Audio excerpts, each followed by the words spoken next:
My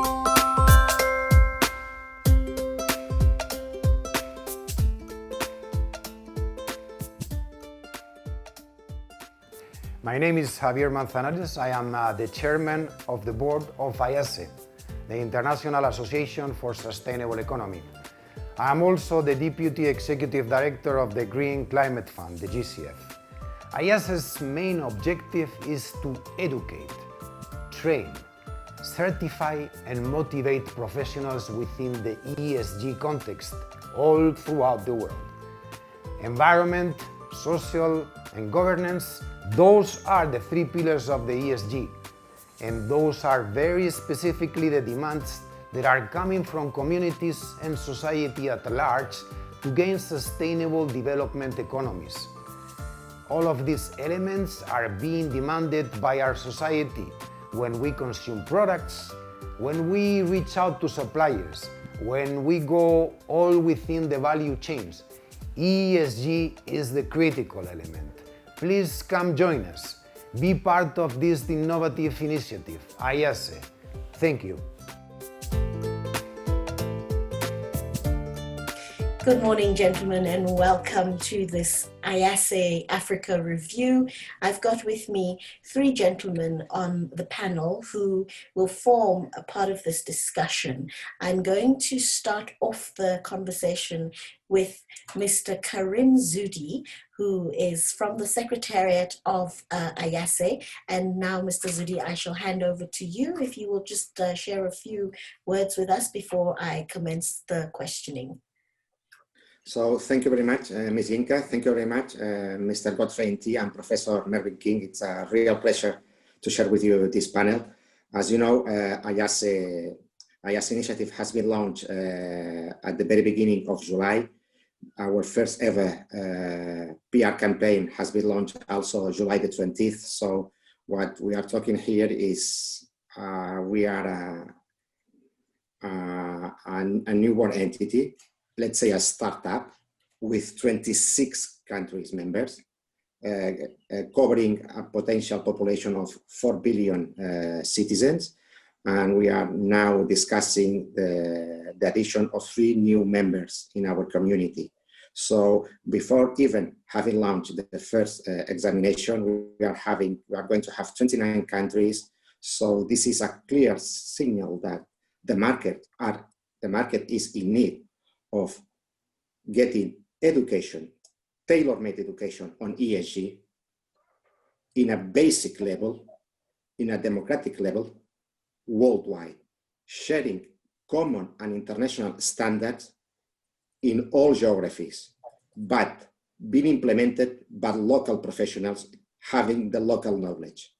So this is what is IASE about. So bringing standards on education worldwide level, but again, using our members, our ambassadors, in order to implement and to operate and to give the local flavor, in order to be sure that the knowledge and the standards established at the international level are the one fit, at the local level. Now, why is it so important to create an association like IASE to ensure and homogenize the training of professionals in ESG? Thank you, Ms. Inca, for the question. Actually, IASE is the first initiative at the international level willing to educate, to train, to certificate, and to motivate professionals on ESG at worldwide level. This is the first ever initiative. So because we thought that there was a need to educate the population, because the consumers are looking for a more ESG-friendly companies. The supplier chain is also in need of being more ESG-friendly, because we are in a scope that the world is in need of to stop the warming planet, to optimize the resources we are having, to stop contaminating and polluting our planet. The only way we can do that is with everyone participation. Absolutely. So how do you think the IASE certification can help developing a more sustainable economic and social model in emerging countries? With all due respect, I think education is key factor. If the lifelong education, it's key. We need to educate our people. We need to educate our professionals. We need to educate our companies. We need to educate our suppliers. We need to educate everyone, because this is on us. The more educated our people would be, the more efficient we will be. So we need to educate, starting from the base of the pyramid. We need to go to the schools.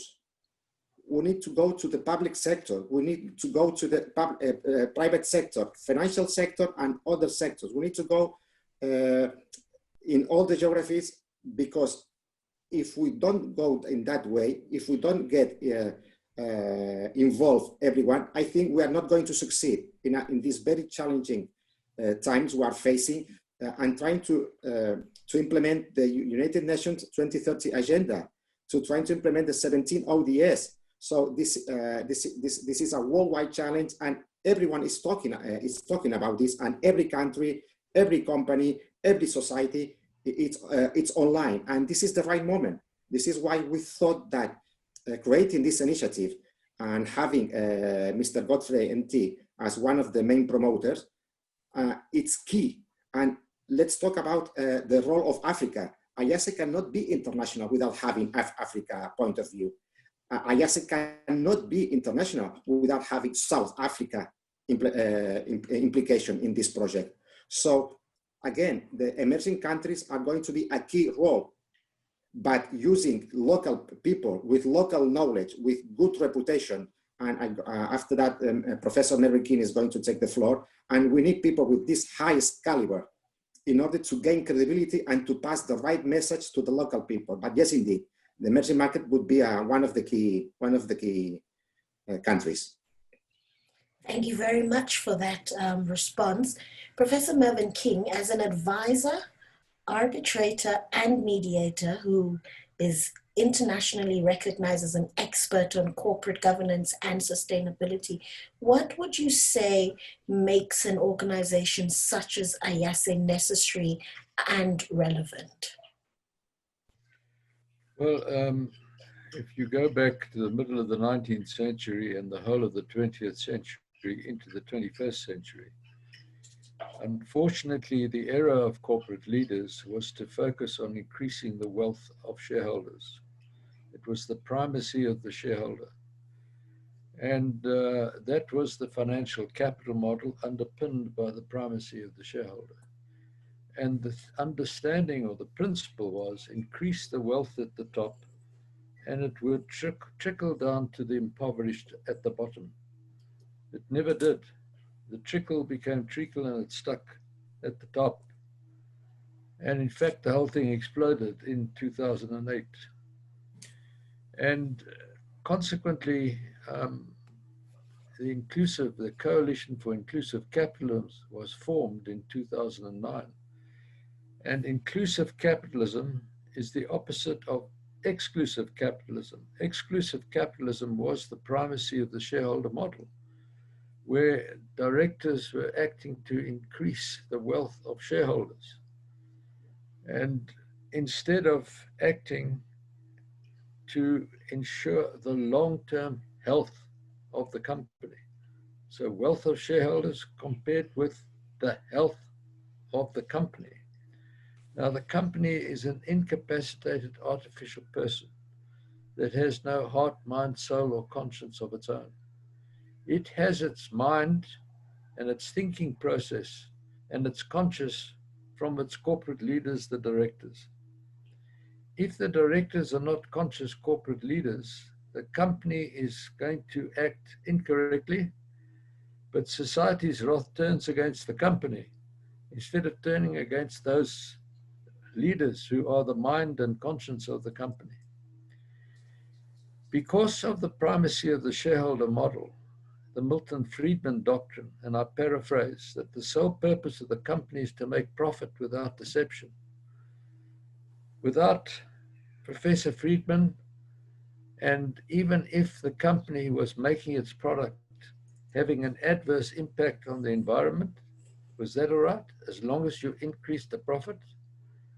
The answer to that we know is in the negative, because by the end of the 20th century, we had reached ecological overshoot, which is the technical term for the fact that in the main companies, which is the main medium through which businesses are conducted globally, limited liability companies, we're using natural assets faster than nature was regenerating them.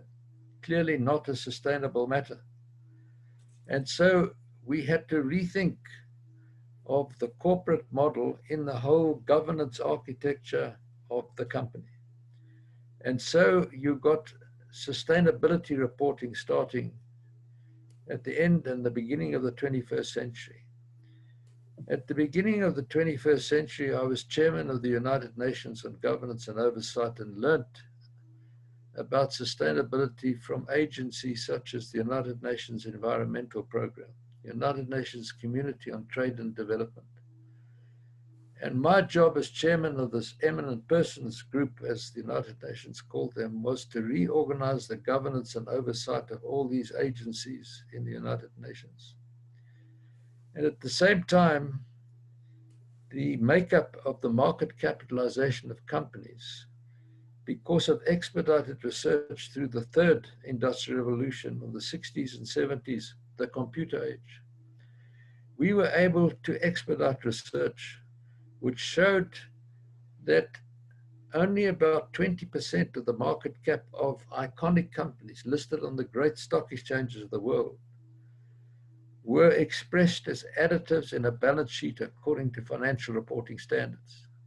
What had happened was that investors, the providers of capital, the creditors, they extend the terms of credit, they're providing capital, the lenders of money, banks, shareholders, investors, had learnt that these so-called non-financial assets, an unfortunate term because they always have a financial outcome, but these so-called non-financial assets, the reputation of the company, in the supply chain, the use of child labor, for example, the breach of human rights, and all these things were making up 80% of the value of companies listed on stock exchanges. The world's thinking had changed from a world where the Supreme Court in Michigan in 1919 ordered excessive profits in the Ford Motor Company to be paid not to increase the wages of the employees, but to be paid as a special dividend to shareholders because they were the primary stakeholder.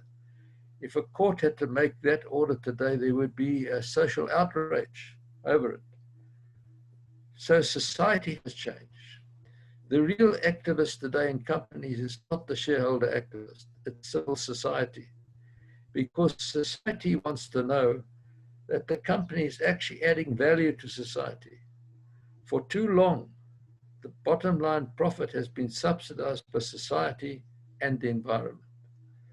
And so we started giving guidance at the Global Reporting Initiative, of which I became chairman, for companies how to report on how they were making their product, how they were rendering their service, and in doing so, what was the impact on the three critical dimensions for sustainable development: the economy, society, and the environment, not just the economy. And if there were adverse impacts on the environment, then looking holistically at that company, even though it had a profitable bottom line on its balance sheet, if it was making its profit in such a manner that there was such an adverse impact on society, let's say, for example, discharging its waste into a river and polluting the river for downstream purposes, well, holistically, that company would be eroding value for society. It wouldn't be creating value. So we moved also from profit without deception to value creation, value preservation, and value erosion. And that there had to be accountability for all three. And we needed to know what was happening in regard to value creation.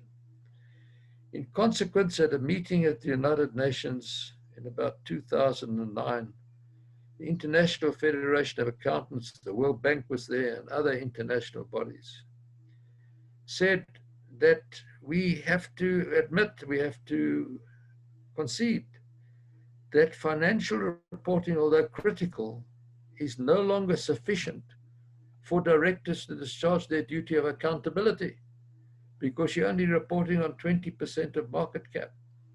I was able to say, as chairman of the GRI and United Nations on Governance and Oversight, well, sustainability reporting is becoming more and more important. But if you did a sustainability report without the numbers, it would be meaningless. But at the same time, to report in two silos, financial and sustainability, is divorced from how companies operate. They don't operate on a basis of financial capital in one building, intellectual capital in another town, natural capital in another country. It doesn't work like that. These things are integrated 24/7 together with the relationships between the company and its stakeholders. They're not separate. They're absolutely integrated.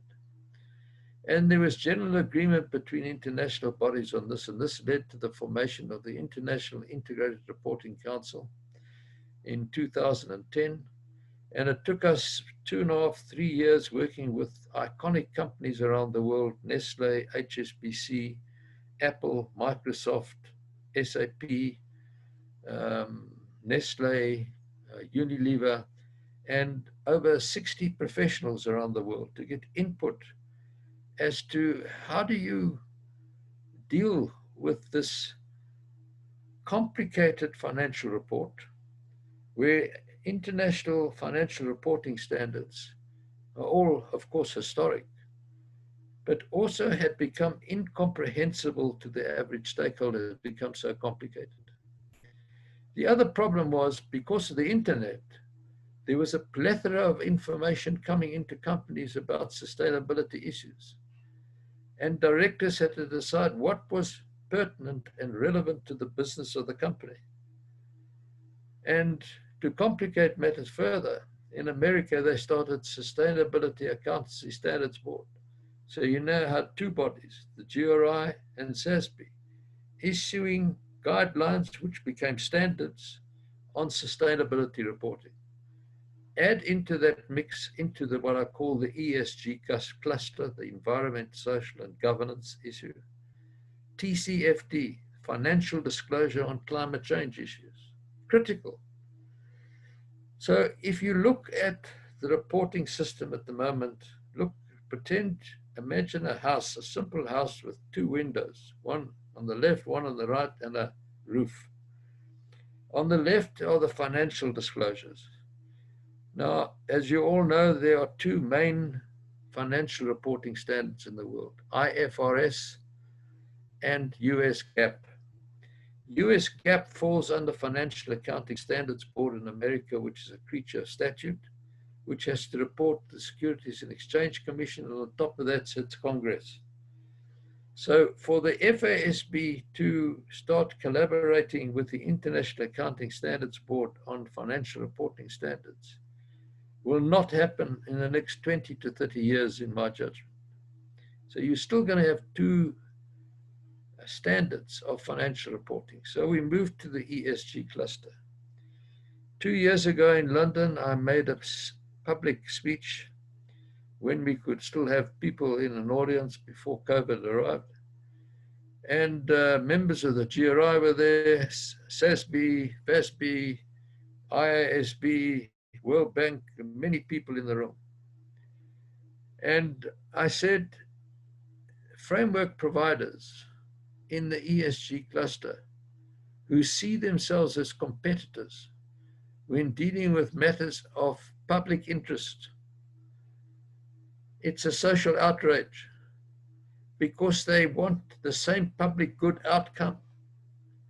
And being financed, they're fishing from the same social pond. So they're getting financed by society, but see themselves as competitors on public interest issues with the same public good outcome. So as chairman of the IRC, now chairman emeritus, I helped form the corporate reporting dialogue, the whole purpose of which was to get these framework providers to start talking, to try and get commonality on standards, to ease the clutter and confusion of preparers in the marketplace. And I'm happy to report that SASB and GRI are now talking. And in the next 18 months to 2 years, I believe there will be, if not a merger of the two bodies, they are discussing common definitions of critical ESG terms. In addition, in the capital markets of the world, there are now audits being done on the quality of governance, the G in the ESG. And therefore, the approach to governance is no longer a set of rules which you mindlessly comply with and tick a box as the audit. So you've got 75 rules: audit committee, nominations committee, preponderance of non-executive directors, critical bystander test of independence, not a shareholder, not a supplier, not a previous employer, therefore he or she is independent thinking. Tick, tick, tick. Mindless compliance. And so the modern approach to governance is a mindful outcomes-based approach, and it fits into the corporate narrative that reporting, the integrated report, is outcomes-based. What are the inputs into a company? What for its activities to produce its product? And what are the impacts of its product when it goes out of the company into society? And it has impacts on the three critical dimensions of the economy, society, and the environment, which has outcomes. So you look strategically and from your business model, not only on the inputs or your product, but you look from inputs to outcomes. At the same time, by 2015, 193 governments got together and, as you know, passed the Sustainable Development Goals and put a timeline 2030. There were 16 social outcomes: clean cities, clean production, clean water, etc. These are outcomes. And the 17th was collaboration, the very foundation of your formation. Collaboration between people in the world to try and achieve these social outcomes. Of course, without collaboration, you're not going to achieve it. Collaboration by whom? Collaboration by directors, by managers, the providers of capital, educators, business schools, universities, how you teach. Consequently, the formation of the Good Governance Academy by me a year ago, where I knew, having spoken and advised and talked in over 60 countries around the world, I know that the thought leadership on certain aspects, such as accountancy, is changing around the world because of artificial intelligence. The drudgery of double entry bookkeeping is being done quickly now with artificial intelligence. And you can press a button and get a balance sheet almost on a daily basis. So what is the role of the accountant of the future? Well, some universities are saying they are going to be the advisors. And so they need to learn subjects like philosophy to broaden their minds laterally, and not just learn about double entry bookkeeping, which is still the foundation of accountancy till today, from the 15th century. And so we're living in a world which is not what it used to be. We're living in a world where we have to increase the amount of products because population still is increasing. We're living in a world where 193 governments, our representatives, have agreed that unless we achieve these goals, so directors need to build into their business models and their strategic purpose the SDGs pertinent to the business of the company to try and achieve by 2030 these goals. Because the evidence and the scientific research seems to show if we don't do that, we might have an uninhabitable planet by the end of this century. So many economies were in trouble before the virus arrived. But when the virus arrived, governments started these lockdown provisions, which had an adverse impact on economies. So it's not one crisis of a virus that directors have to face now. They're facing two crises, economic and viral.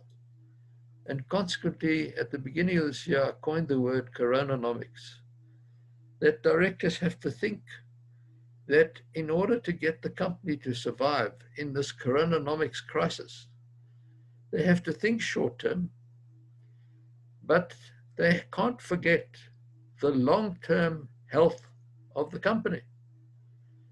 And what's the elephant in the room there? It's climate change. And they have to build into their business model, as much as they're fighting for survival at the moment because of coronanomics. They cannot neglect the long-term thinking of the long-term health of the company, which if they get that right, it's in the long-term best interest of all the stakeholders, including the shareholders. So we've moved from a focus on the wealth of shareholders to the health of this incapacitated artificial person. And we have to, in the short term, take account of the hardships and tribulations suffered by the company stakeholders. And the stakeholders have to take account of the hardships of the company, cash flow, for example. And they need to compromise. So there has to be a compromising, sorry, I just got to take something off my screen. There has to be an integrated thinking mindset, collaborative, SDG 17, compromising mindset, integrated, collaborative, compromising mindset of boards in the short term to try and maintain the survival of the company, to maintain its infrastructure and make sure its human capital is not dispersed, because the company goes into liquidation, that's what happens. The infrastructure will be gone, particularly in the markets as they are, without being able to get a price for plant and machinery, for example. And human capital, the skills get dispersed. So when we, in 2 years' time, we get back into a thriving mode for economies, it's going to be very difficult to try and get these businesses going again unless you've made it survive during this critical period of coronanomics. So directors, as I said a couple of days ago, have to be trapeze artists in the next 2 years, because they have to think short term to make sure it survives, but cannot forget long-term survival. You can wear masks, you can social distance, you can wash your hands for 20 seconds to avoid the virus.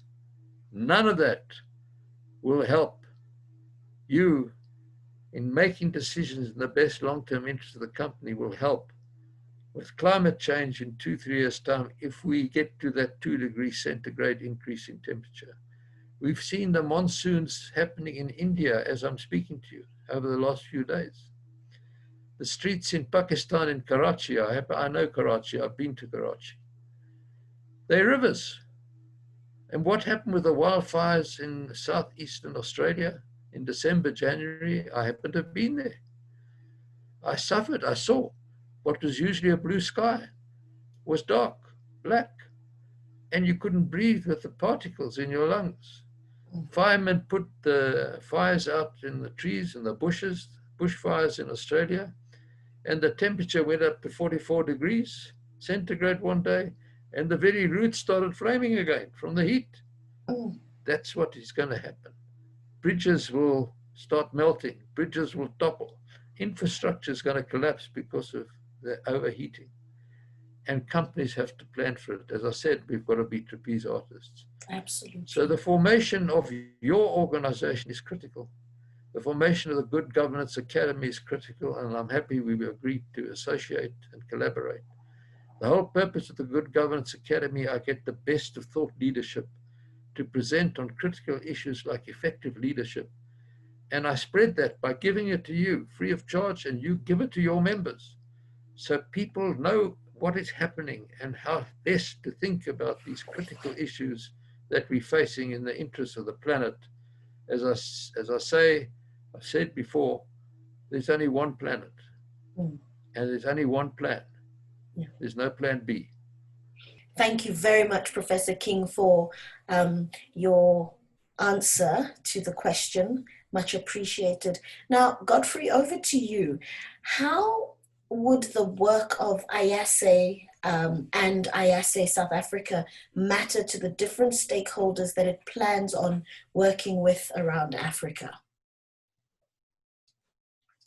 Thank you. I think that's a beautiful question. And with respect to the work of IASE, it's just been, it's been an exciting journey so far. Obviously, like we discussed from the very beginning, IASE is a startup, and there's some interesting phase we're going through, but it's just been very heartening engaging with some of the stakeholders around Africa and seeing some of the trend with respect to ESG and just how different governments around Africa and different entities around Africa are taking issues around ESG and sustainability very seriously. You find from Senegal, Ghana, Nigerian Stock Exchange doing something exciting, Kenya is doing something exciting, Rwanda is doing something exciting, and certainly in South Africa, there's a lot of good things happening in South Africa. Now, because of the very, I listened to what Professor King said, and this general sense that we need, as society, we need to relook at how we value, how we value entities, how we value what we do and what impact we have on this earth. And because of this increasing trend towards that, you find that more and more entities are starting to look at, how do they change? What do they need to do to be able to do things differently? But from our point of view, as IASE, we're also looking at how do we ensure that as entities, as companies, as organizations start prioritizing more and more sustainability issues and ESG issues, how do we ensure that there is sufficient human capacity in place to be able to ensure that these entities can rely on to be able to develop their sustainability and ESG program. So that is where really IASE comes in. We're looking at generating and developing global standards, and I use the word global because it's very important that we have a common way of having an understanding as to who is capable of doing what. That is certainly important, but we want to also, I think it's also worth mentioning that from an Africa point of view, there's so much work that IASE has put into ensuring that while the standards are global standards, the local realities of Africa gets fed into those global standards in such a way that it speaks to whatever IASE ends up developing, as we're busy doing now, speaks to the reality of what Africa actually faces. So it's quite exciting. We're engaging with governments on how we can blend or how we can infuse our human capacity development into whatever plans they're putting in place in terms of prioritizing ESG and sustainability. We are speaking to companies on the need for added human capacity to be able to, ensure that, as Prof said, companies are moving, the importance of accountability, the importance of boards playing a very critical role, the importance of outcome-based type of measurements can be underestimated. But what we're also trying to do is to make sure that as companies move towards this kind of outcomes-based type, approach to measuring progress and measuring success, they have the human capacity in terms of sustainability experts that can help really strengthen these engagements that the companies are having. We're speaking to the professionals themselves, the practitioners who are on the ground. How can we help to be able to ensure that the profession as we have it today becomes such a recognized and respected profession so it can attract even more young people into the profession. So going forward, we have a steady pool of youngsters coming through to be able to become experts in this profession and compete for skills. I remember when I was in school, we used to think about doctors, accountants, lawyers, as if those are the only professions. We need to ensure that sustainability, as important as it is well positioned to also attract young talents early on so it can become a very, very viable profession. So that's, I think in a nutshell, what IASE is really going to be doing in the next years to come. And we look forward to the exciting challenge. And yeah, thank you very much. Now, it would be remiss of me to have three gentlemen on this panel and not bring this up. So there are different areas under ESG. In the case of IASE, in addition to governance, there's also talk of gender. Are there differences in the level of involvement and commitment of the companies in these areas? And if so, which one would prevail? Well, diversity on boards is an essential issue, but it's not only gender and race. There's intergenerational diversity, which people keep on overlooking. I advise boards today to make sure they've got at least 2 millennials on their boards. But millennials today are in their early 40s. And they were born before social media. They learned their social media much more quickly than my generation learned it. but they've learned it. But now there's Generation Z, people 21, 22, they're undergraduates, they already have a degree, for example. They're already thinking differently from the millennials. They're too young to become directors. But what I'm advising boards to do is to form an advisory committee made up of Generation Z, really informed young Generation Z people. Enter into a contract with them of non-disclosure agreements and good faith, and register their name in South Africa with the Institute of Directors of South Africa. If they breach that agreement and disclose some confidential information of the company, well, they will never get appointed as a director, and they know that is the sanction. So they keep it confidential, and you go and discuss with them, and it is quite incredible. I would say at least 6 times out of 10. You can have your board meeting with now 2 millennials on it, not just MSP, male, pale, and stale, MPS, male, pale, and stale. You've got a mixed board, diversity, race, gender. You've got a couple of millennials, but you've got a business judgment call to make. You go and talk to that Generation Z people, the 20, 21-year-olds. They've got another thought, another thinking, another electric bulb moment comes to you suddenly. You go back into the boardroom and discuss it, and it refreshes the thinking inside the boardroom. And you really start making decisions for that generation. So it's in the long-term best interest of the health of the company. So when you talk diversity, you know, it is not only race and gender. It's not only about women. I prefer women to men. I prefer to have, on the boards that I've sat on and been chairman of, I've made sure I have women on the boards. Men behave differently when they're women on the board. And women somehow other do their homework better than the men, I found. I think it's their nature to nurture, to look after. You're nurturing a company, an incapacitated child it is. It's so dependent on you. So you've got this different thinking. A woman's got different thinking. You know, if you go back to the cave age, we were very focused as men. We went out to hunt. The woman sat there gathering and information back in the cave. So you mix this up in the boardroom, but also with millennial thinking that and then intergenerational diversity is a critical thing with people are overlooking now. So IASE can also bring that out. So I just wanted to add something that the International Integrated Reporting Council, you know, of which I'm now chairman emeritus, and 3 years ago I started the African Integrated Reporting Council, which is managed by PAFA, Pan-African Federation of Accountants, of which I'm the chairman. We now have 11 African countries who are members of the African Integrated Reporting Council. And the African Integrated Reporting Council, I've got them to become a council member. They've been accepted by the international body as a member. So Africa is being represented internationally at the Integrated Reporting table. And I am chairman, and some European at that meeting asked me, but when I said, I'm an African and I'm here to represent Africa, he looked at me and he said, you're not an African? I said, I might have a white skin, and I opened my jacket and I said, but I've got a black heart.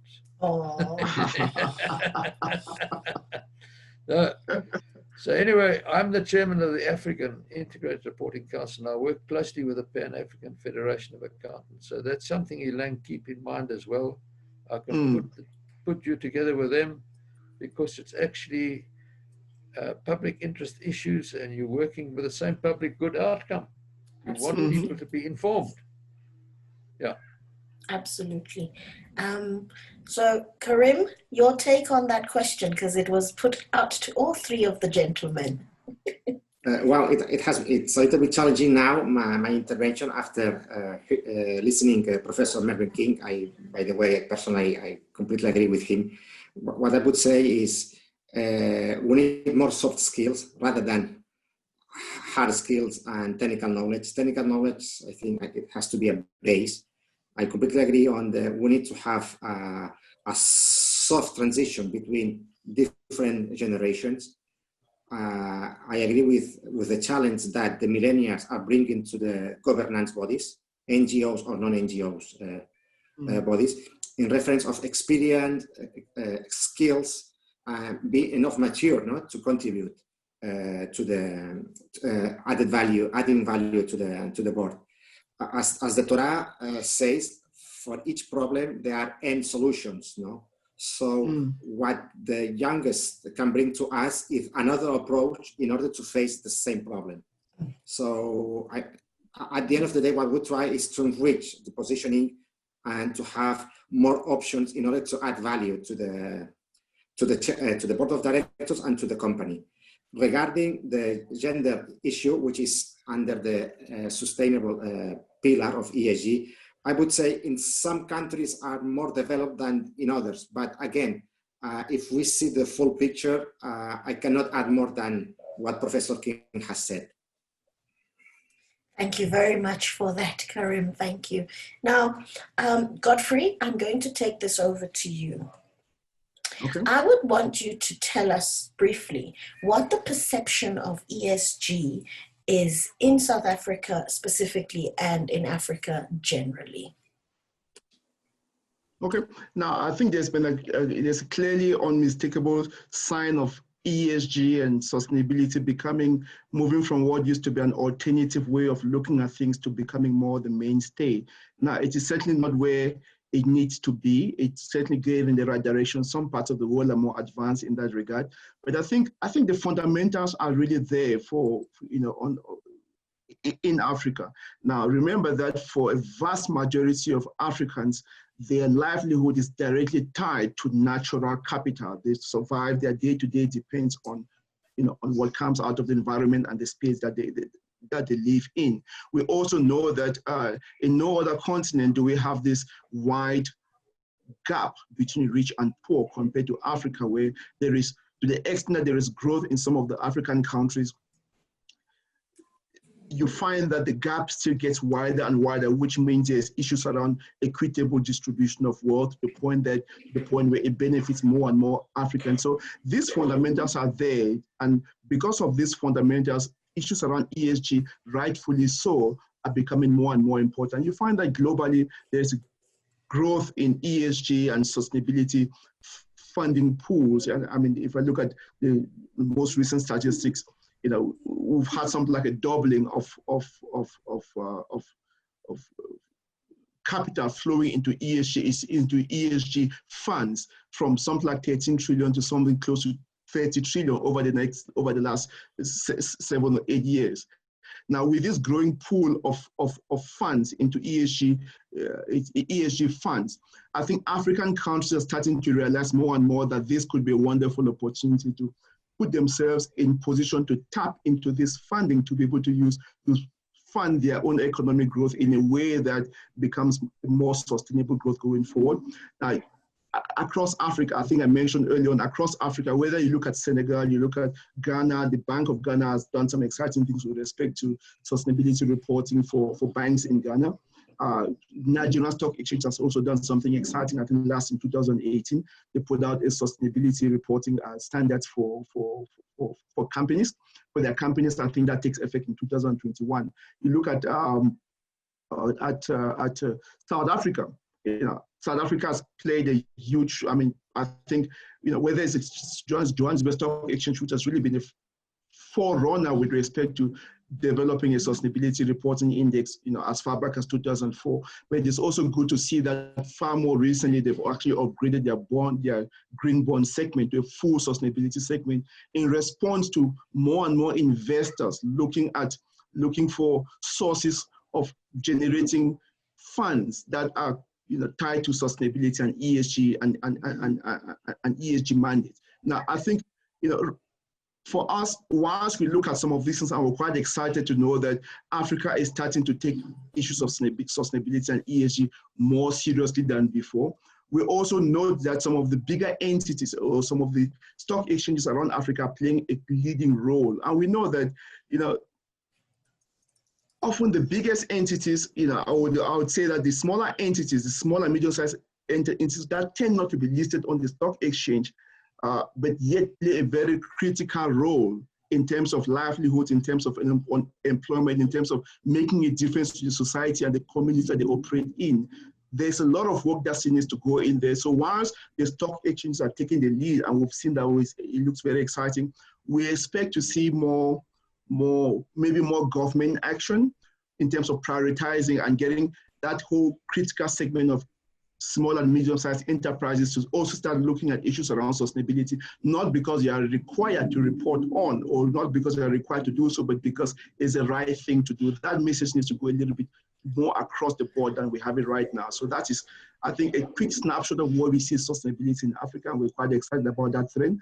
And we look forward to playing our own little part in ensuring that sustainability and ESG becomes mainstay as opposed to side considerations. Absolutely. Thank you very much for that informative answer. Just in regards to time, I will ask each of you gentlemen to kindly give us your closing views on the review that we've had on IASE Africa's launch, and in particular to the listener right now who's interested in certification.